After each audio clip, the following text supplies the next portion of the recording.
Hello everyone, welcome back to our YouTube classes DFTU tutorial age. So आज के इस lecture में हम लोग करने वाले हैं class 9 R S Agarwal and chapter हमारे पास है सर्कल एंड इसमें हम करने वाले हैं theorem.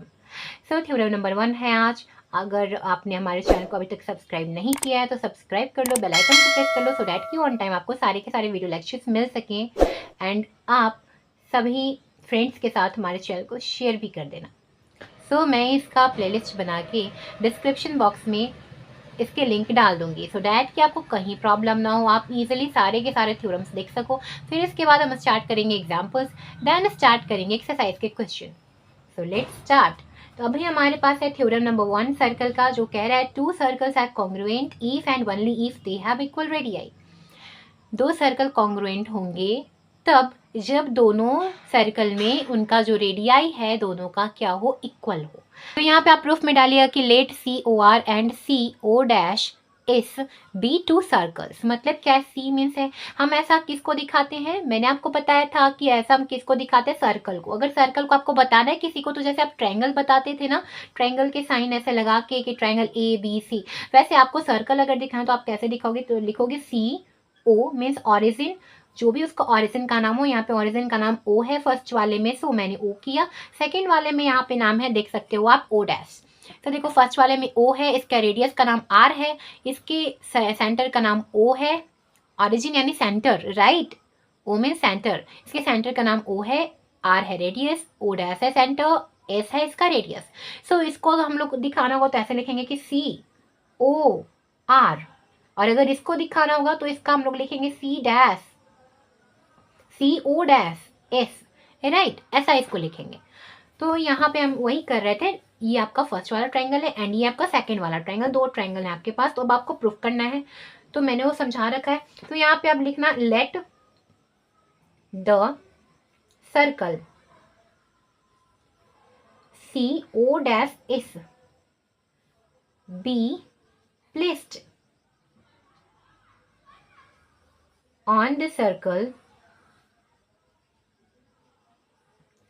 COR so that O dash and O dash coincides with O। यहाँ पे आप कोइंसाइड का मतलब समझो। कोइंसाइड का मतलब होता है कि बिल्कुल एक जो है आपका फिगर वो दूसरे वाले फिगर पर बिल्कुल अच्छे से प्लेस हो जाए। जैसे मैं आपको समझाती हूँ, यहाँ पे देखो, जैसे मेरे पास ये है और मैंने एक और ऐसा ही लाया, इसके ऊपर ऐसा रख दिया, तो ये क्या हो गया, पूरी तरीके से कोइंसाइड कर गया, राइट। देखो ये इसके ऊपर पूरी तरीके से ऐसा बैठ गया, तो ये कोइंसाइड कहते हैं। तो कोइंसाइड करना, कहीं से बड़ा नहीं है कहीं से छोटा नहीं है, ऐसे ही कोइंसाइड कर रहा है, राइट। तो यही हमारे पास एक सर्कल था ये वाला, हमने दूसरा सर्कल लाया, उसके ऊपर ऐसा डाल दिया, तो ये क्या कर गया, दूसरा सर्कल कोइंसाइड कर गया।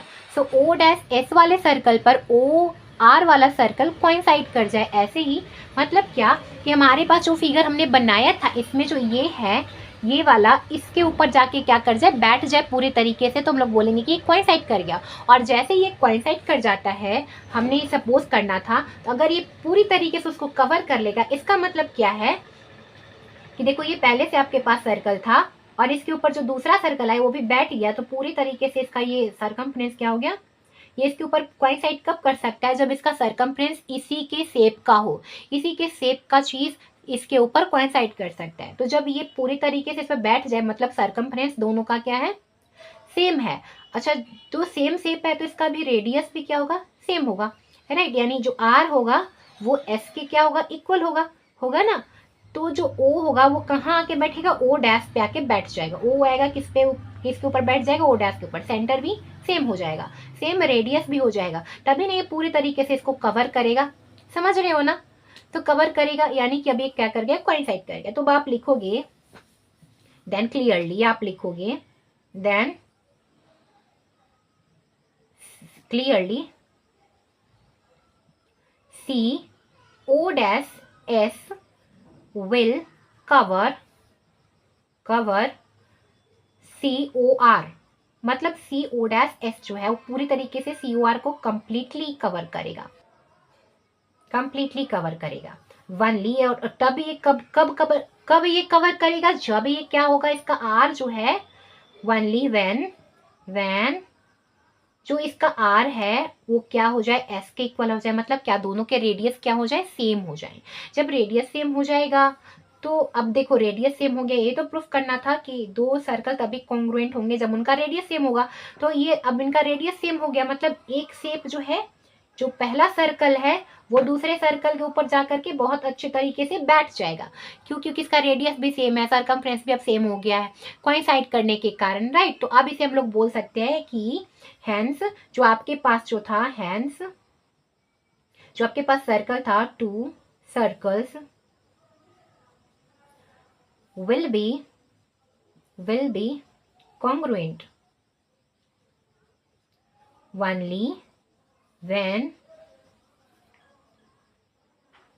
यहाँ से आप लिख सकते हो जो भी आपका थ्योरम है उसको आप लिख दो, if congruent, if and only कर दो, if and only if they have equal radii, उनका रेडियाई क्या हो, इक्वल हो, राइट। तो हेंस प्रूव्ड, ये आपका प्रूफ हो गया, हेंस प्रूव्ड। तो आज के लेक्चर में इतना ही, नेक्स्ट क्वेश्चन हम लोग नेक्स्ट लेक्चर में करेंगे।